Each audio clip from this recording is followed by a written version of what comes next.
RNE Audio. Descarga la app y disfruta de los programas de RNE y nuestros podcasts originales.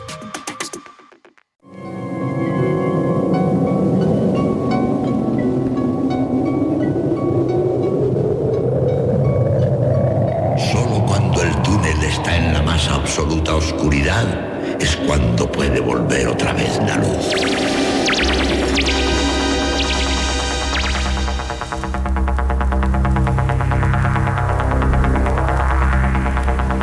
Estás entrando en el espacio en blanco. Una puerta a nuevas dimensiones de la existencia. Una nueva perspectiva sobre la realidad. Espacio en blanco. Radio Nacional de España. Espacio en blanco. Con Miguel Blanco.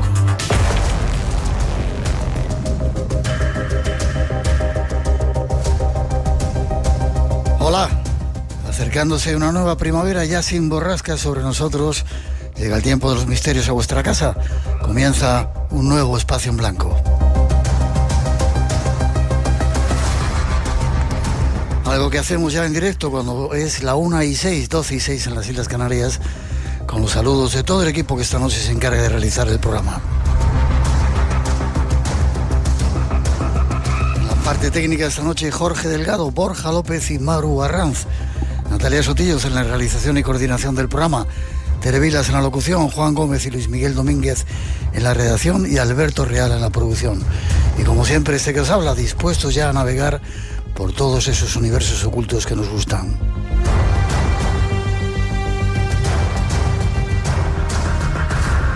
Tenemos forma de comunicar con todos vosotros. Déjate caer en nuestras redes. eBlanco Radio RNE. Por WhatsApp 633 50 50 11. Y en el mail espacioenblanco@rtve.es. Redes abiertas y dispuestas a vuestra participación que controlan como siempre Ramón Álvarez y Antonio Baena.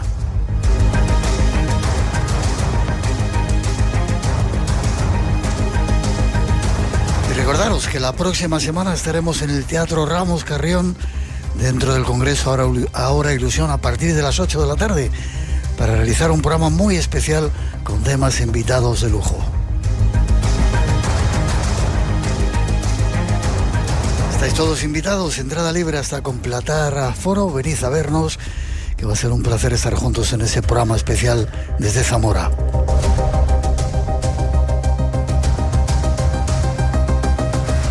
Y para hoy nos acompaña de nuevo uno de vuestros invitados favoritos con temas muy exclusivos. Ahí va ya un avance.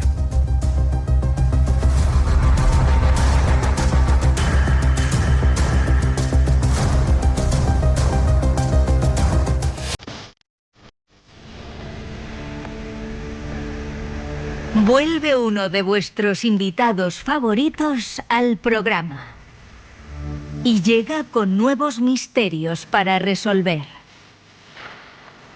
Entre otros, el de las mascotas que nos acompañan. ¿Qué ocurre con ellas después de su muerte? ¿Se comunican con sus dueños? ¿Los ovnis pueden ser visitantes del futuro? ¿O existen armas secretas que se hayan utilizado para capturar a Nicolás Maduro?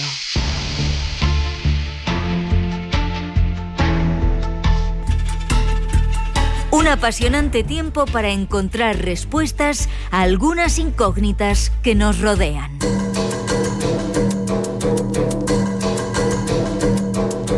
Algo que también trataremos de realizar con más compañeros que se unirán a este espacio en blanco ya preparado para ti.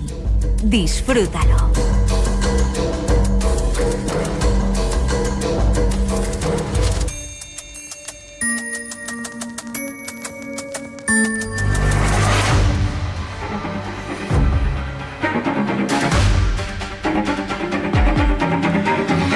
Repite de nuevo con nosotros en directo desde el estudio 101 de la Casa de la Radio Miguel Pedrero, al que ya saludamos. Buenas noches, Miguel. ¿Qué tal? Muy buenas, Miguel. Nada, encantado de estar por aquí otra vez. Como me gusta. Periodista, editor, investigador, reportero de raza. Como te digo, un placer estar contigo de nuevo. Vamos a comenzar, antes de entrar en todos los temas que teníamos preparados, con un tema de absoluta actualidad, y ojalá les guste a nuestros oyentes para haceros compañía y estar juntos, que es lo que importa en estos tiempos tumultuosos que vivimos. Pero antes os dejamos una última noticia que ha surgido y que ha sido una bomba en las redes sociales. Escuchamos del canal Noticias Caracol algunas pistas. Ahora, el presidente de Estados Unidos, Donald Trump, ordenó sacar a la luz documentos secretos sobre extraterrestres. La orden llega días después de que el expresidente Barack Obama se refiriera al tema en una entrevista que ha dado mucho de qué hablar. Uno de los misterios más grandes de la humanidad vuelve a estar en el ojo mediático gracias a Trump y a Obama. El actual presidente de Estados Unidos ordenó al Pentágono y a otras agencias gubernamentales publicar información clasificada sobre extraterrestres. Además, Trump acusó a Obama de revelar información secreta. Él dio información clasificada. Se supone que no debería estar haciendo eso. No sé si son reales o no. No puedo decirlo. Pero Obama cometió un gran error. No tengo ninguna opinión al respecto. Nunca hablo del tema, pero mucha gente sí. Mucha gente cree en ellos. El pasado fin de semana, el podcaster Brian Tyler Cohen publicó una entrevista a Barack Obama. El creador de contenido indagó sobre la vida del expresidente mientras vivía en la Casa Blanca y le preguntó si cree que los extraterrestres existen, a lo que Obama respondió: Son reales, pero no los he visto y no los guardan en el Área 51. No existe una ubicación subterránea donde se almacenen, a menos que haya una enorme conspiración y ellos se escondan del presidente de los Estados Unidos.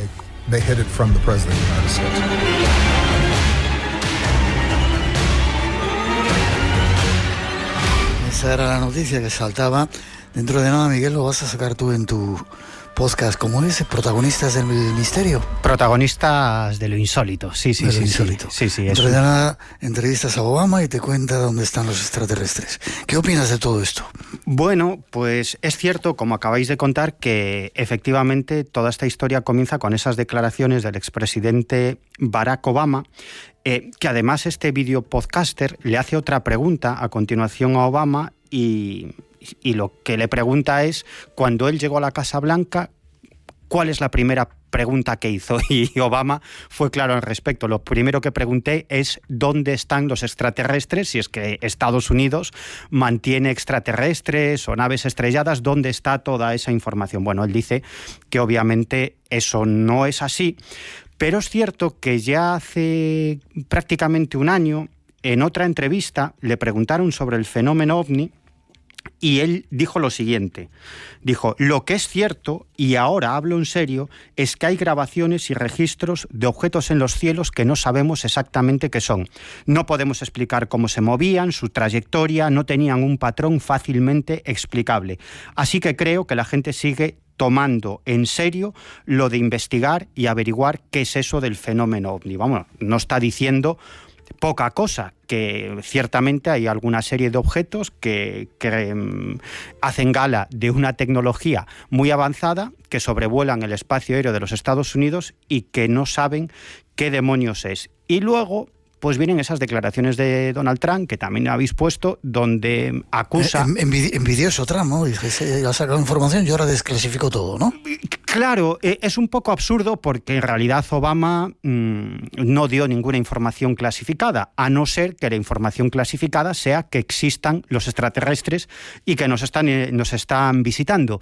Y a partir de ahí, unos días después, Donald Trump publica en su red social un post donde dice claramente que va a ordenar la desclasificación de todo el material vinculado con el fenómeno OVNI. Concretamente dijo que va a ordenar al secretario de Guerra, es decir, al secretario de Defensa, aunque él le llama secretario de Guerra, igual que al Departamento de Defensa lo denomina Departamento de Guerra, pues dice que ha dado orden al secretario de Defensa y a otros departamentos y agencias pertinentes para que inicien el proceso de identificación y divulgación de todos los archivos gubernamentales relacionados con vida extraterrestre, fenómenos aéreos no identificados y objetos voladores no identificados, al igual que cualquier otra información relacionada con estos asuntos, que dice Trump que son asuntos muy complejos, pero sumamente interesantes e importantes. Y acaba ese post diciendo que Dios bendiga América. Y todos esperando a ver cuál es el siguiente paso que da Donald Trump y el Departamento de Defensa para liberar todos esos archivos, que ya te digo que es un problema enorme, porque la divulgación de todos esos archivos, pues por ejemplo, supondría la divulgación de toda una serie de formas o de métodos de detectar objetos voladores no identificados y toda una serie de tecnologías que está utilizando el Departamento de Defensa para identificar esos objetos voladores no identificados, todas las investigaciones que se están llevando a cabo sobre este tema. Es decir, que bueno, hay asuntos muy problemáticos y yo no sé, y he hablado con muchos investigadores en los últimos días, no sabemos cómo va a ser ese proceso de desclasificación. Yo estoy deseando que desclasifiquen ya todo de una vez y nos dejemos de historias. Pues estaremos atentos a todo ello y que Dios bendiga no solamente a América, sino nos bendiga a todos. Eso es. Y después de esa bomba vamos con los temas que habíamos preparado, que son tremendos. Tras esa primera introducción entramos en la operación Resolución Absoluta.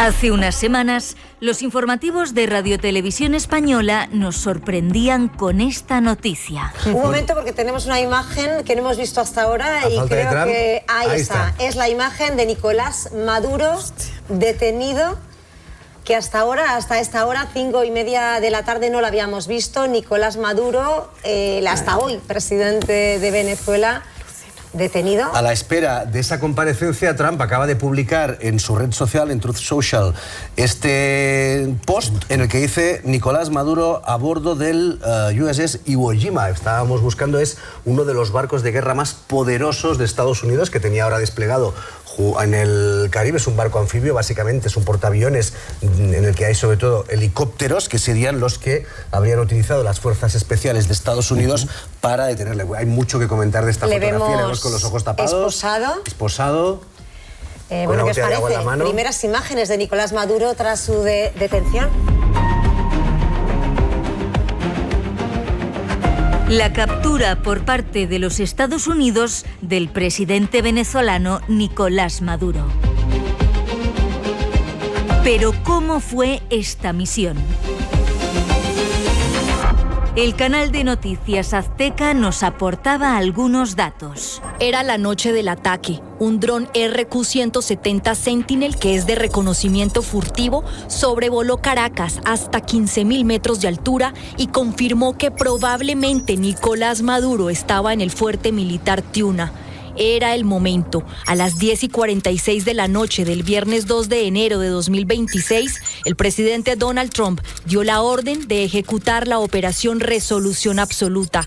Inmediatamente se desplegaron de al menos 20 bases militares y buques, 150 aeronaves, entre drones, helicópteros, aviones caza y de inteligencia, y se infiltraron por el Mar Caribe. Y comenzó el conteo regresivo para realizar la operación de captura. Relató el jefe del Estado Mayor Conjunto estadounidense, el general Dan Kane, que aviones F-35 y F-22, armados hasta los dientes, comenzaron a bombardear los sistemas de defensa antiaérea rusas de la capital venezolana. Y nos preguntamos, ¿qué tecnología se utilizó para esta misión? Nuestro invitado tiene muchos datos para aclarárnoslo. Un tema sorprendente, Miguel, esa operación Resolución Absoluta, y lo que ahí se utilizó, armas secretas que tenía Estados Unidos. Sí, fue una operación absolutamente espectacular, ejecutada la noche del 3 de enero del año 2026, de este mismo año, Y desde luego esto fue uno de los despliegues tecnológicos, Miguel, más avanzados de la historia. La captura y luego extracción de Nicolás Maduro y su esposa Cilia Flores, que estaban en el fuerte militar de Tiuna, en Caracas, donde pernoctaban, aunque es cierto que dormían en diferentes bases militares. Y como se apuntaba en la introducción, efectivamente, semanas antes, una serie de drones, estos drones RK-170 Sentinel, sobrevolaron el espacio aéreo de Caracas a 15.000 metros de altura, casi nada. Estos drones iban dotados de una serie de aparatos, de sensores térmicos, de sensores de reconocimiento avanzados, y lo que se pretendía era detectar los movimientos de Nicolás Maduro y sobre todo cómo se organizaba su guardia personal. Y luego, con una serie de software de inteligencia artificial, se procesaba toda esa información. Bueno, aparte de esto, obviamente, los servicios secretos estadounidenses tenían una serie de informantes muy cercanos a Nicolás Maduro. Yo tengo la sospecha de que incluso gente del gobierno, o prácticamente todo el gobierno venezolano, informaba a los servicios secretos estadounidenses. Desde luego no cabe duda de que tenían informadores en el interior, y a partir de ahí, cuando Donald Trump da la orden de llevar a cabo esta operación Resolución Absoluta, utilizan una serie de tecnologías absolutamente increíbles. Una de las primeras, o el primer paso que dieron, fue generar un apagón táctico y un ataque cibernético en Caracas. Participó el Cibercomando y el Comando Espacial de los Estados Unidos y llevaron a cabo una serie de operaciones increíbles para cegar al ejército venezolano y dejarlo prácticamente sin sistemas de defensa. Una de las cosas que hicieron fue, en primer lugar, interrumpir la red eléctrica. Lo que hicieron fue provocar un apagón masivo en Caracas. Hackers estadounidenses accedieron a los sistemas de control de la red eléctrica y se dedicaron directamente a apagar ciertos sectores estratégicos. Anularon infinidad de radares mediante operaciones de guerra electrónica, que lo que hicieron fue acabar con los radares, con la defensa aérea venezolana. Ese fue el momento en el que penetran esas 150 aeronaves, y a partir de ahí se produce un bloqueo de las comunicaciones. Se interfieren las frecuencias de radio militares y las redes de telefonía móvil, con lo cual todas las unidades de la Guardia Presidencial de Nicolás Maduro y de su esposa quedan totalmente incomunicadas. Y para colmo utilizan armas secretas sónicas. Efectivamente, porque aquí viene quizás la parte más increíble de esta operación, porque es cierto que se emplearon una serie de armas secretas que permitió que este equipo de operaciones especiales, los Delta Force, entraran en el complejo presidencial prácticamente sin enfrentar ningún tipo de resistencia armada. Utilizaron armas sónicas y armas de energía dirigida. Según algunas informaciones, lo que provocaron estas armas en los guardias venezolanos fueron unos efectos físicos muy extremos. En primer lugar, los guardias venezolanos y cubanos, sobre todo cubanos, que eran los que formaban esa guardia presidencial, escucharon una onda de sonido tremendamente intensa. Esta onda de sonido les causó una desorientación extrema, náuseas, vómitos y en algunos casos incluso hemorragias nasales. Y muchos de estos guardias presidenciales acabaron en el suelo porque perdieron completamente el conocimiento. Lo cierto es que se utilizaron, según algunos expertos que dieron su opinión en diferentes medios de comunicación, se utilizaron una serie de frecuencias de sonido que lo que hacen es que resuenan en los órganos internos y lo que provocan es la incapacidad física de los defensores, claro, obviamente sin necesidad de disparar ni una sola bala. Y luego utilizaron armas de energía dirigida mediante microondas, que lo que provocan es una sensación de que se te está quemando la piel. Y esto pues obliga a cualquiera a salir del lugar en el que están recibiendo ese efecto, ¿no? Entonces esto lo que provocó es que gran parte del personal que estaba defendiendo a Maduro y a su esposa pues acabarán en el suelo sin sentido y con graves efectos físicos. Por lo tanto, los Delta Force lo único que tuvieron que hacer es entrar y rematarlos en el suelo. A partir de ahí sí se sabe que utilizaron un soplete gigante porque Nicolás Maduro y su esposa dormían en un lugar muy protegido, en una cámara acorazada, y lo que utilizaron es un soplete gigante para hacer un boquete y a partir de ahí capturar a Maduro y a su esposa y sacarlos de Caracas en dirección a los Estados Unidos.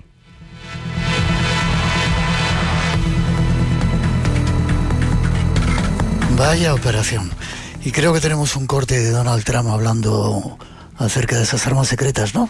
Sí, porque a Donald Trump le preguntaron sobre esa tecnología y esas armas secretas que se utilizaron en esta operación y él dio 2 entrevistas. Una a un medio de comunicación, a una cadena de noticias por cable que emite 24 horas al día, que se llama News Nation, y otra al New York Post.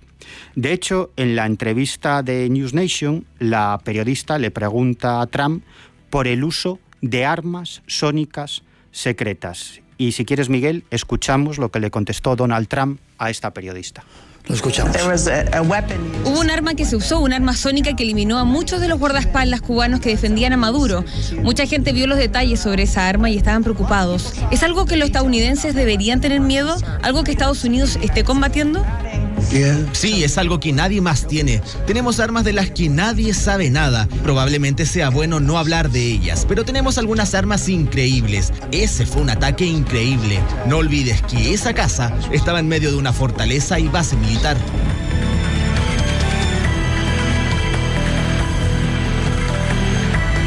Un ataque increíble. Y creo que tienes testimonios, o sabes, testimonios de guardias de seguridad que sobrevivieron, ¿no?, a ese ataque. Sí, fíjate, lo cierto es que Trump utilizó un término, el desorientador, para describir este sistema armamentístico que hizo que la guardia personal de Donald Trump acabara completamente cao en el suelo. Y además declaró, fue un ataque increíble. Ellos presionaron botones y nada funcionó. Y luego es cierto que hay algunos testimonios, sobre todo de un guardia venezolano que formaba parte de ese equipo de seguridad presidencial y que habló para diferentes medios. No se dio a conocer su identidad, todas las informaciones que se dieron a conocer sobre esta fuente fueron a través de medios escritos. Y esta información se publicó por parte de New York Post, que es un periódico, Fox News, la famosa cadena de noticias, Infobae, que también es un medio de comunicación digital. Y este guardia de seguridad venezolano describió que en un primer momento él y sus compañeros escucharon una onda sonora muy potente. Y a partir de ahí sintió, tanto él como sus compañeros, como si sus cabezas estuvieran explotando desde dentro. Luego dice que varios miembros de la Guardia Presidencial comenzaron a sangrar por la nariz, a vomitar sangre y que muchos de ellos cayeron al suelo sin sentido y totalmente paralizados, sin poder ponerse de pie ni defenderse de ninguna manera. Y a partir de ahí es cuando entran los Delta Force y, claro, no se encuentran ningún tipo de problema, ¿no? Claro, nadie les dispara. Entonces lo que hacen es rematar a esa gente en el suelo. En cuanto salieron publicadas estas informaciones, es muy interesante porque la que es portavoz de la Casa Blanca, que se llama Caroline Leavitt, lo que hizo fue compartir en sus redes sociales, sobre todo en X, un informe sobre la entrevista a este guardia de la seguridad presidencial que sobrevivió a este ataque. Es como si la portavoz de la Casa Blanca pues estuviera dándole carta de veracidad a estas declaraciones. Y luego, por parte venezolana, habló el ministro del Interior de Venezuela, que aseguró que el ataque produjo más de 100 muertes. La Guardia Presidencial eran aproximadamente 80 personas y prácticamente todas fueron ejecutadas. E incluso también hizo algunas declaraciones sobre esta operación el que es actualmente ministro de Defensa de Venezuela, que se llama Vladimir Padrino, y que reconoció el uso de tecnologías de guerra enormemente sofisticadas en esta operación que terminó con la captura de Maduro y de su esposa. Si quieres, Miguel, escuchamos una de estas declaraciones del ministro de Defensa venezolano, Vladimir Padrino. Vamos a escucharlo. Sobre este mismo espacio donde nos encontramos en este momento, se cometió una agresión militar por parte de la primera potencia mundial nuclear letal del mundo, que como lo dijo el presidente Donald Trump ayer desde Davos, en Suiza, desde el Foro Económico Mundial, lo dijo expresamente, claramente, que habían utilizado armas que nunca habían sido usadas en un campo de batalla. Armas que nadie tenía en el mundo. Y esas armas, esa tecnología que usaron contra nuestro pueblo el 3 de enero del 2026, ha resultado ser Venezuela el laboratorio donde esa agresión pues terminó en lo que ya conocemos, pues el secuestro del presidente Nicolás Maduro Moros.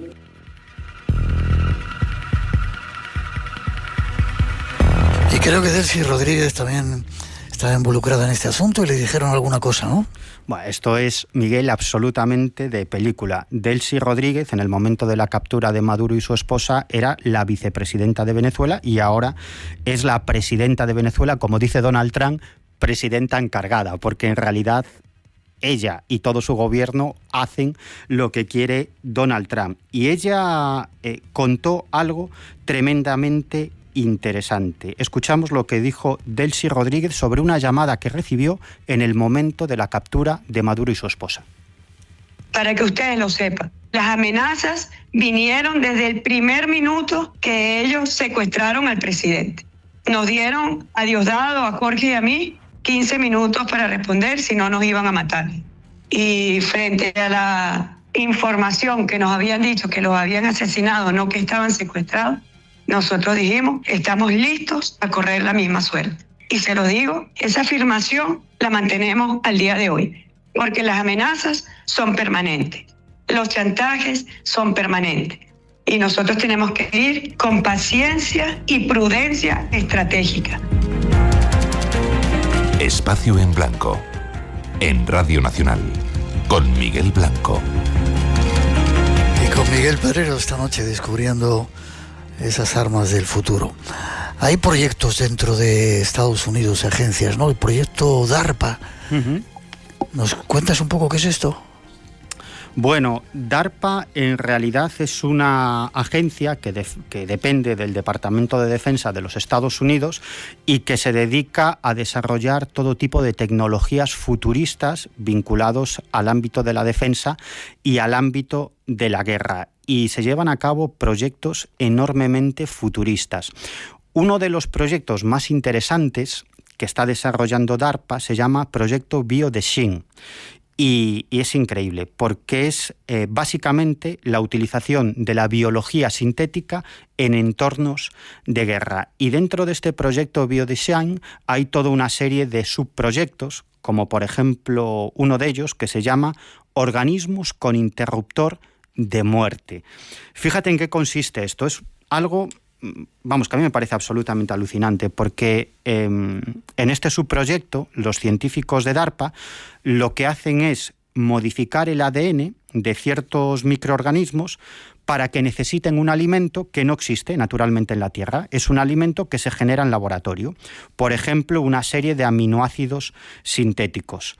Y si la bacteria, si este microorganismo no consume ese químico artificial, pues su código genético se corrompe y acaba muriendo. Claro, ¿cuál es la aplicación de esto en el campo de batalla? Pues, por ejemplo, la siguiente. Imagínate que se despliegan esas bacterias en el campo de batalla con una misión. Por ejemplo, que coman el combustible de todos los tanques enemigos o que se dediquen a comerse textualmente los cables y los sistemas electrónicos de las armas del enemigo. ¿Qué me dices? Claro, con esto consiguen dejar inutilizadas las armas del enemigo. Van directamente, pues como digo, a los sistemas eléctricos, a los cables, etcétera. Y una vez que las tropas estadounidenses se retiran, dejan de suministrar ese reactivo, ese alimento artificial, y estos organismos desaparecen sin dejar rastro, y así pues se evita que el enemigo capture esta tecnología o incluso que se pueda provocar una plaga. Y Te iba a decir que la ciencia ficción ya está aquí, ¿eh? Increíble. Absolutamente, Miguel, absolutamente. Hay otro subproyecto que tengo por aquí, el soldado infatigable. Sí. En este caso, el objetivo es que el cuerpo de un soldado rinda por encima de los límites naturales de cualquier cuerpo en situaciones de guerra. Y, por ejemplo, DARPA está estudiando cómo inducir un estado de invernación celular a nivel local. Imagínate que un soldado es herido en el campo de batalla y comienza a sangrar. Bueno, pues solamente tendría que inyectarse una serie de agentes biológicos sintéticos que lo que hacen es ralentizar el metabolismo de las células cercanas a la herida. Con esto consiguen que sangre muy poco o prácticamente nada y así el soldado pues gana tiempo antes de recibir atención médica. Otro subproyecto se llama regeneración de extremidades. Y su objetivo es, como dice el nombre, pues que el cuerpo se regenere, que el cuerpo regenere el tejido muscular y nervioso en días o semanas en vez de meses o en vez de años. Otro subproyecto se llama resistencia al sueño y fatiga y básicamente consiste en la modificación de la forma en que las células del cuerpo humano procesan la energía y el objetivo es que un soldado en el campo de batalla se pueda mantener alerta con todos sus sentidos activos al 100% durante 72 horas. Durante 3 días con todos sus sentidos activos al 100%. Y con esto, entre otras cosas, lo que se consigue es evitar esos efectos secundarios de los psicóticos o de las anfetaminas, que ahora sabes que en el campo de batalla en muchas ocasiones pues a los soldados se les administran pues este tipo de psicóticos o anfetaminas para que estén alerta durante muchas horas. Bueno, pues con esto, con este subproyecto, manipulando las células del cuerpo humano, lo que consiguen es que los soldados pues puedan estar alerta y con todos sus sentidos activos completamente al 100% durante 3 horas seguidas.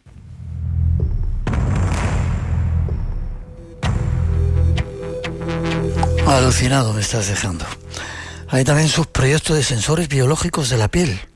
Sí, esto es también bastante alucinante porque se trata básicamente de modificar la microbiota de la piel del soldado para que esa piel reaccione ante amenazas externas. Por ejemplo, si el soldado entra en contacto con armas químicas, biológicas o altos niveles de reacción, pues la piel reacciona mostrando un color diferente. Eso avisa al soldado de que está expuesto a este tipo de armas. Pero incluso también están trabajando para que esa piel se convierta en una especie de protector para ese soldado ante estas armas químicas, biológicas o estos altos niveles de radiación.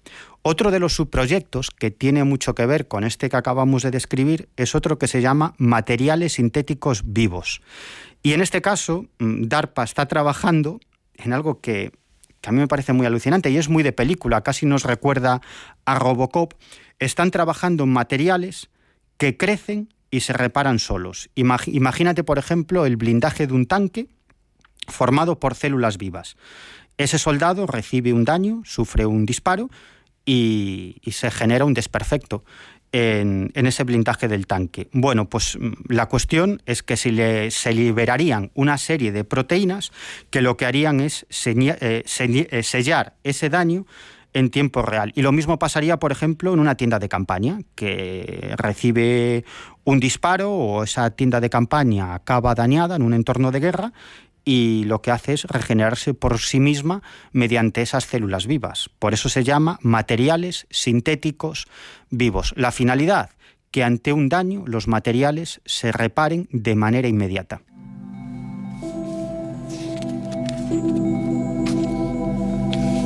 Increíble. Estamos hablando de Estados Unidos, supongo que China y las demás potencias tendrán también armamentos de estos que ya han salido en las películas de ciencia ficción y que la dejan, wow.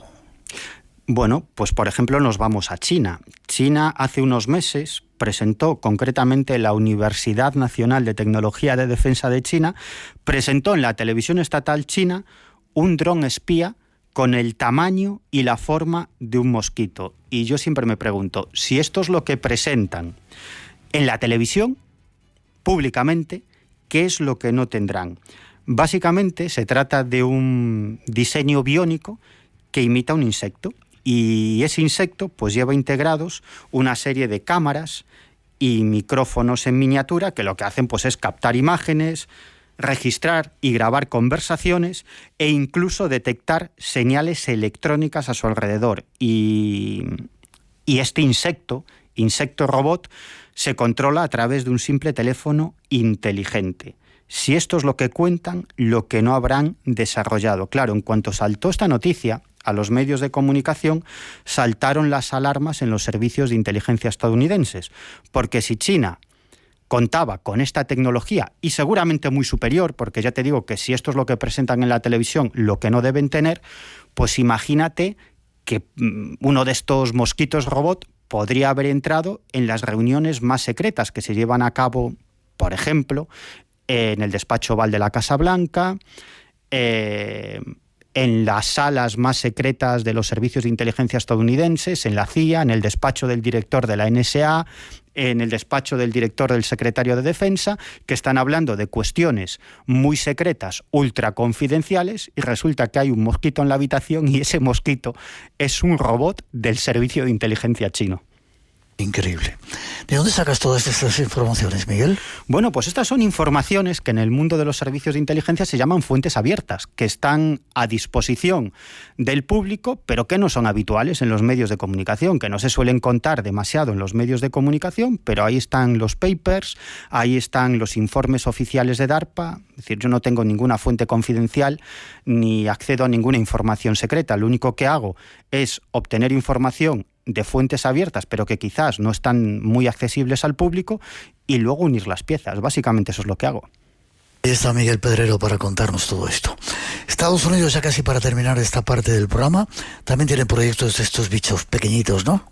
Bueno, todavía más increíbles, porque, claro, cuando surgió esta información de que los chinos habían presentado un robot insecto, como digo, que lleva cámaras y equipos de grabación, saltaron las alarmas. Pero que los estadounidenses no se quedan atrás y en este sentido tienen proyectos, pero, Miguel, todavía mucho más futuristas, porque DARPA ya desde hace algunos años, desde el año 2006, puso en marcha un proyecto que denominó Sistemas Electromecánicos de Insectos Híbridos.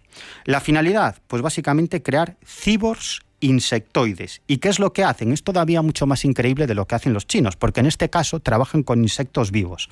Lo que hacen es colocar sistemas micromecánicos y microelectrónicos en el interior de insectos vivos, y la finalidad es controlarlos de forma remota, sobre todo para misiones de reconocimiento y vigilancia, y obviamente también para tareas de espionaje. Y estos insectos pues llevan incorporados equipos miniaturizados de cámaras y grabadoras, y lo que hacen es insertar estos implantes, esta microtecnología, en larvas de insectos, por ejemplo, escarabajos o polillas, y cuando crecen, esa electrónica se integra en sus órganos. Y esto permite a los técnicos de DARPA o de los servicios de inteligencia de los Estados Unidos controlar los músculos y las neuronas de estos insectos mediante impulsos eléctricos para guiarlos hacia donde ellos quieran. El objetivo es que estos insectos puedan recorrer cientos de metros o incluso kilómetros y colocarse muy cerca del objetivo, por ejemplo, para grabar un entorno de guerra o espiar una conversación en un lugar ultra secreto.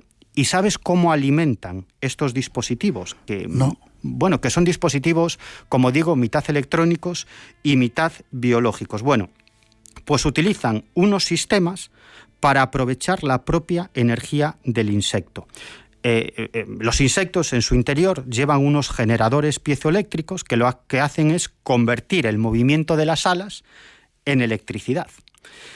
Estos son los avances que conocemos, que son públicos, pero estoy seguro que hay muchos más avances de los que nos han dicho absolutamente nada. De hecho, se sabe que en proyectos civiles se han desarrollado ya este tipo de insectos que llevan tecnología ultra miniaturizada, y lo que hacen, pues por ejemplo, los científicos es controlar el vuelo, el despegue, el aterrizaje, los giros, por ejemplo, de un escarabajo, ¿no? Y Y bueno, entre los últimos desarrollos que se conocen sobre esto, yo los últimos que he encontrado, Miguel, son del año 2025. Y lo que han hecho en DARPA es integrar en estos insectoides, como digo, mitad biológicos y mitad tecnológicos, pues han insertado una serie de microcámaras operadas con inteligencia artificial que lo que hacen es que permiten al insecto detectar y esquivar obstáculos, en este caso, sin intervención humana. Básicamente lo que hacen es ampliar los sentidos de ese insecto. Y otro de los últimos desarrollos es ya no desplegar un solo insecto, sino que despliegan enjambres de insectos cibors que se coordinan entre ellos, cientos de insectos cibors, por ejemplo, para mapear un terreno en un entorno de guerra o incluso penetrar en búnkers, cuevas o subterráneos militares. Bueno, estos son algunos de los últimos desarrollos que se conocen públicamente. Dios nos pille confesados. 1:47, 12:47 en las Islas Canarias. Dejamos este tema y vamos a otros temas más dulces y luminosos después de las introducciones que ofrecen nuestros compañeros. Radio Nacional de España, la radio por delante. Tuve un sueño que no fue un sueño. Premios Goya 2026. Ficción sonora, homenaje a Gonzalo Suárez. ¿Hay alguien ahí? Remando al viento. Natalí Poza, Fernando Cayo, Miki Esparvé, Marian Álvarez, Víctor Clavijo. Jueves 26 a las 7 de la tarde desde el Palau de la Música Catalana. Entrada gratuita en palaumusica.cat. Ten ahora la fuerza para aceptarlo. A menudo me dicen que parezco un extraterrestre y de hecho me miro al espejo y parezco un extraterrestre. Se da un caso por cada 20 millones de personas. O sea que en el mundo hay tan solo 400 casos.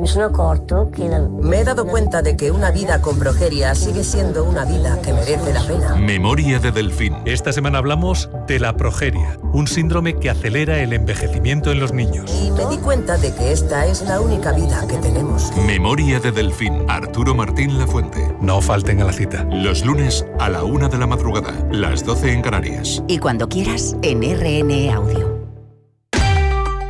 Radio Nacional de España. Si puedes imaginarlo, ¿por qué no vivirlo? Si les ha pasado a otros, ¿por qué no a ti? Espacio en Blanco. El lugar donde encuentras lo improbable.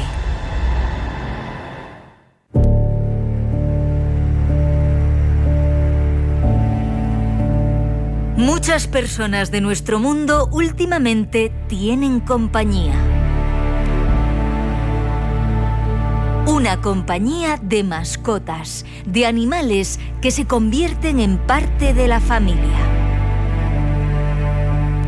Pero ¿qué ocurre cuando ellos se van? Cuando nos dejan, cuando fallecen.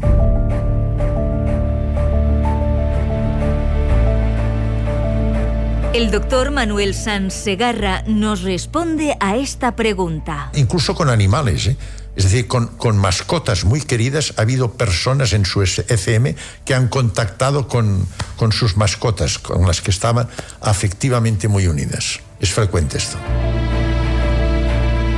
Investiguemos algo más este misterio de nuestros compañeros de vida, de nuestras mascotas que se van. 1:50, 12:50 las Islas Canarias. 5 o 6 minutitos tenemos, Miguel, luego seguimos con algunos testimonios que nos has traído de un tema apasionante. Cada día están más presentes los animales con nosotros. Ponos en antecedentes.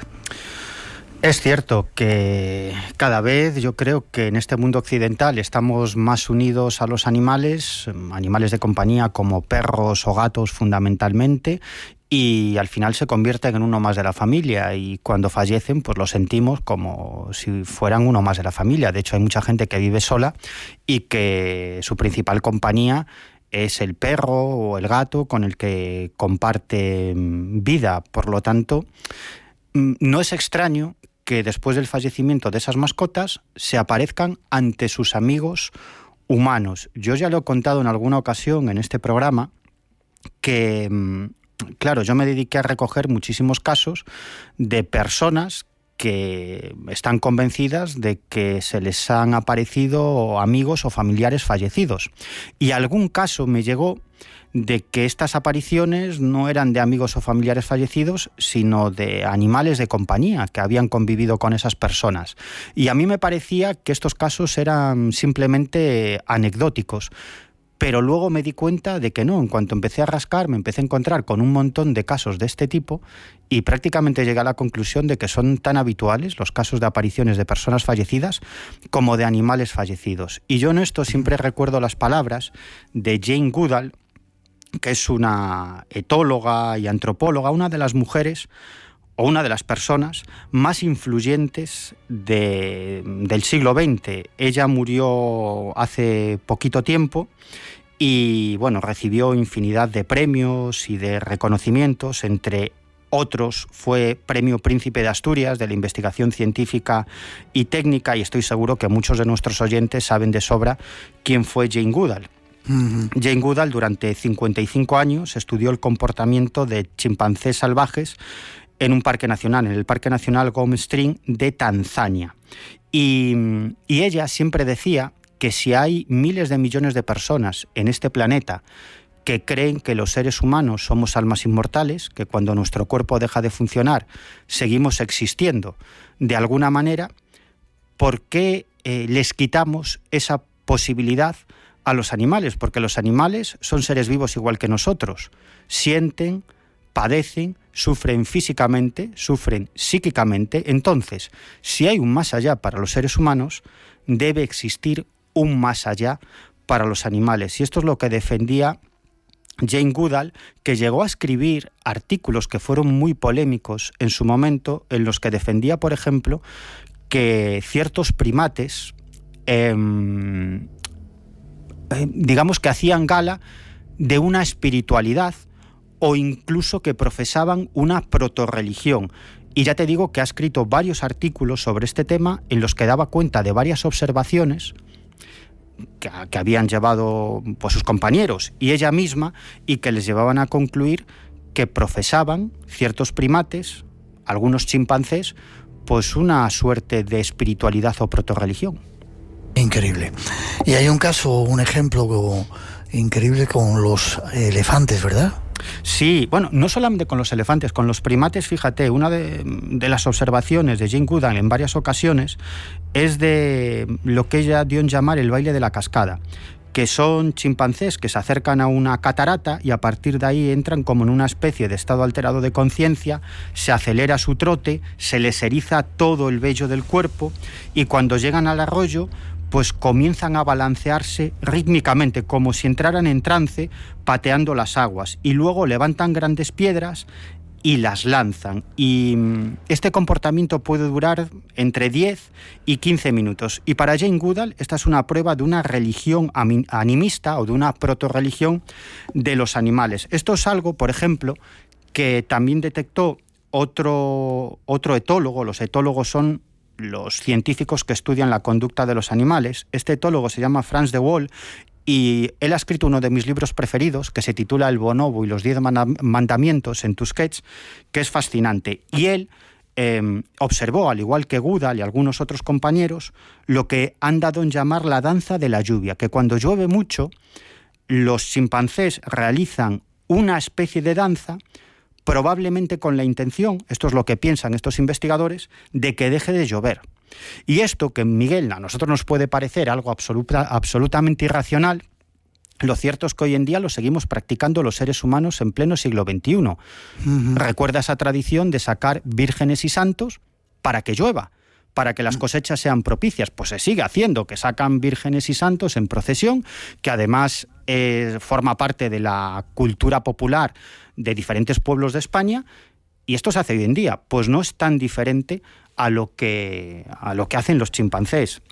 En cuanto a los elefantes, pues algo muy similar, porque cuando los elefantes se dan cuenta de que uno de sus congéneres se ha caído al suelo y no se levanta, tratan de averiguar si está muerto, lo que quiere decir que saben distinguir lo que es la vida y lo que es la muerte. En primer lugar, tratan de levantarlo, tratan de reanimarlo, muerden a ese elefante para que reaccione, le introducen manojos de hierba en la boca, también con la intención de comprobar si reacciona. Y cuando comprueban que ha fallecido, pasan un largo periodo de tiempo a su lado, generalmente una noche, como si lo estuvieran velando a ese cadáver, y además cubren el cadáver por tierra, por ramas, y como digo, se pasan junto al cadáver toda la noche. Y solamente al alba, con las primeras luces de la mañana, pues continúan su camino. Es como si fuera un entierro y un velatorio. Además es muy curioso porque cuando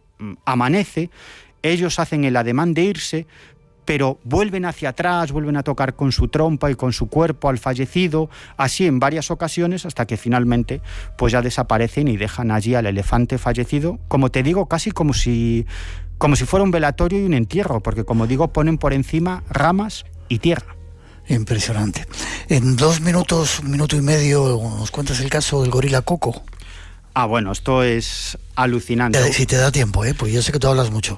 Bueno. Si no, seguimos después, sí, con testimonios también de gente de nuestro país que han tenido experiencias con sus animales. Sí, pero si quieres introducimos quién es Coco.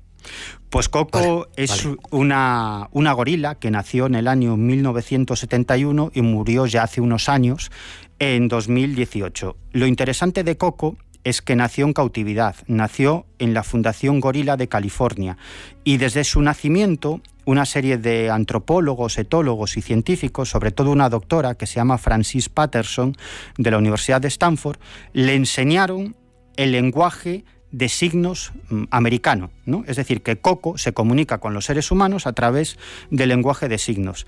Es capaz de utilizar 1000 palabras, como digo siempre con lenguaje de signos, no es que hable, pero utiliza 1000 palabras y entiende unas 2000 palabras. Y además Coco hace gala de un pensamiento abstracto y complejo, es decir, que inventa nuevos vocablos. Por ejemplo, la primera vez que le enseñaron un anillo, él nunca había visto un anillo. ¿Sabes cómo le llamó a ese anillo, Miguel?